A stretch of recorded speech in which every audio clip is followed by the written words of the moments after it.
पहला मुद्दा आएगा अब हमारे सामने स्क्रीन पर। तालियां नहीं रुकनी चाहिए। Live in relationship.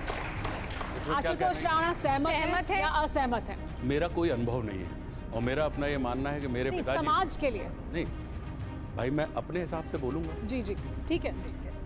मैं आपने मेरी सहमति या सहमति की बात करी, बिल्कुल मैं अपने आधार पे बोलूं या मैं इस आधार पे बोलूं कि वहां पर ठंड पड़ रही है और मैं यहाँ कोट पहन। नहीं बिल्कुल आप स्वतंत्र हैं, आप बोलिए इसलिए मैंने आपसे कहा कि ये वो विषय है जिसको सिर्फ एक लाइन में यस और नो करके नहीं कर सकते। ठीक है, ये चर्चा के बिंदु हैं।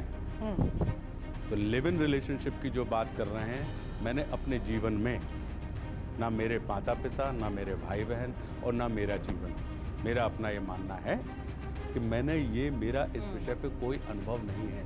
दूसरा, अब इस शब्द को जरा बहुत गौर से पढ़िए। जी। लिव का मतलब क्या होता है? जीना, जीना भी और रहना भी।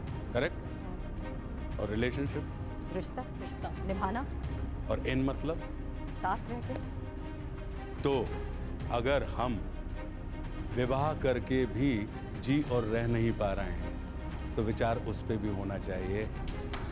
ठीक है, विचार इस पे भी होना चाहिए कि हम शादी करते हैं और पता लगा कि पति पत्नी हैं, हमने विवाह कर लिया, लेकिन ना हम जी पा रहे हैं, ना रह पा रहे हैं, ना हमारा रिश्ता वैसा है कि घर में जब हम घुसें तो हमारे जीवन में आनंद आ जाए। तो मेरा अपना ये मानना है कि निश्चित रूप से चूंकि पिताजी, चूंकि मैं, मुझ तक और मेरे बच्चों तक, मैं बिल्कुल विवाह की उस मान्यता में विश्वास करता हूं और मेरा ये मानना है कि उसमें अकाउंटेबिलिटी आती है।